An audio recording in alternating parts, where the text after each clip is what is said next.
ابلیس نے آدم سے کہا، کیا میں تمہیں ایک ایسے درخت کا پتا نشان بتاؤں جس نے تمہیں حیات جاوداں اور ایک ایسی مملکت مل جائے جس پر کبھی زوال نہ آئے؟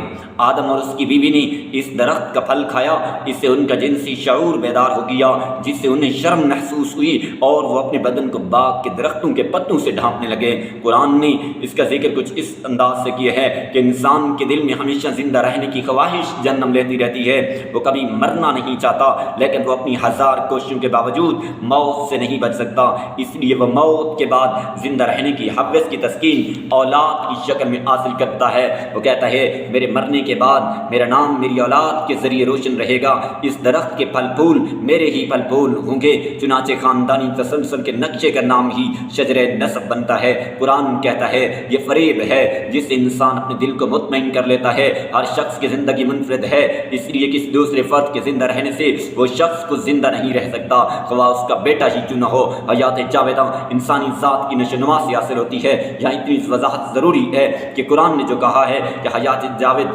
اولاد کے ذریعے حاصل نہیں ہو سکتی، تو اس کی یہ معنی نہیں ہے کہ قرآن بیوی بچوں کی محبت کو قابل نفرت قرار دیتا ہے، ہرگز نہیں ہے۔ وہ ان چیزوں کو درجہ جاذبیت بتاتا ہے۔ سورۃ آل عمران میں ہے انسان کے لیے بیوی بچوں کی محبت مال و دولت، پلے ہوئے گھوڑے، مویشی، کھیتی باڑی، غرض کے دنیا کی متاع و زیبائش کی چیزوں کو وجہ جاذبیت بنایا ہے، لیکن اتنا سمجھ لینا چاہیے یہ چیزیں زندگی کا مقصود منتہا نہیں، یہ طبعی زندگی کی متاع ہیں، لیکن حقیقی زندگی کا خوشگوار ٹھکانہ قوانین خداوندی کی روح سے حاصل ہوتا ہے، نہ کہ طبعی قوانین کے ذریعے سے۔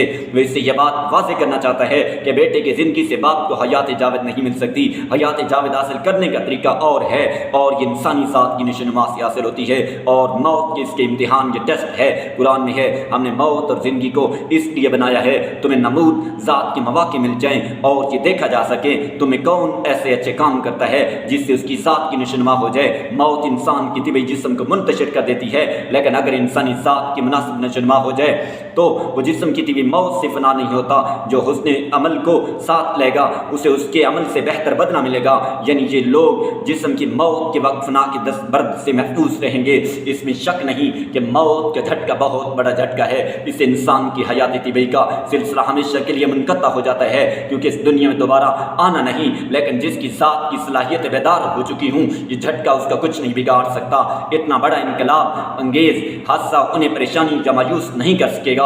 ان تصریحات سے واضح ہو جاتا ہے کہ حیات جاوداں عمل اور ارادے سے حاصل کی جاتی ہے، یوں ہی ہر فرد کو بطور استحقاق نہیں مل جاتی۔ صحیح عمل اور ارادہ یعنی حیوانی سطح کی زندگی، حیوانی سطح زندگی کی چیز نہیں ہے، اس لیے اس سطح پر حیات جاوداں کا سوال پیدا نہیں ہوتا۔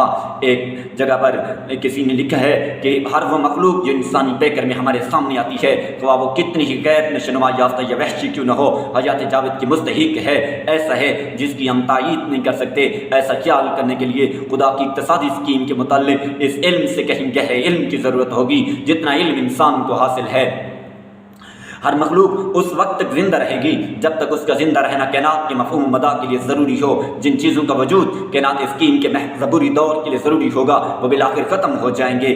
موت کے بعد کی زندگی قرآن کی روح سے ایک تسلیم شدہ حقیقت ہے، لیکن اس زندگی کی نوعیت و کیفیت کس قسم کی ہوگی اسے انسانی شعور کی حدود سطح پر سمجھا نہیں جا سکتا۔ سورۃ واقعہ میں ہے ہم نے تمہارے درمیان موت کے اندازے مقرر کر دیے ہیں، اور ہم اس سے عاجز نہیں کہ تمہاری موت تمہاری موجودہ حیت کو بدل کر تمہیں ایک ایسی صورت میں پیدا کریں جس کا تمہیں علم نہیں۔ انسانی جسم کے گل سر جانے سے انسانی ذات پر کوئی اثر نہیں پڑتا، اس لیے کہ انسانی ذات نہ جسم کا حصہ ہے نہ ہی قوانین طبعی کے تابع۔ چنانچہ قرآن مادی تصور حیات کو سامنے رکھتے ہوئے کہتا ہے یہ لوگ کہتے ہیں کہ جب ہم گل سر کر ہڈیوں کے ڈھانچے رہ گئے اور اس طرح ریزہ ریزہ ہو جائیں گے تو کیا ہم پھر بھی اس سر نو پیدا کیے جائیں گے؟ ان سے کہو تم ہڈیاں تو ایک طرف اگر پتھر ہو جاؤ یا لوہا یا ان سے بھی زیادہ کسی سخت شے میں تبدیل ہو جاؤ جس کے متعلق تم خیال کر سکتے ہو اس کا زندہ ہونا بہت مشکل ہے، تو پھر بھی زندہ کیے جاؤ گے۔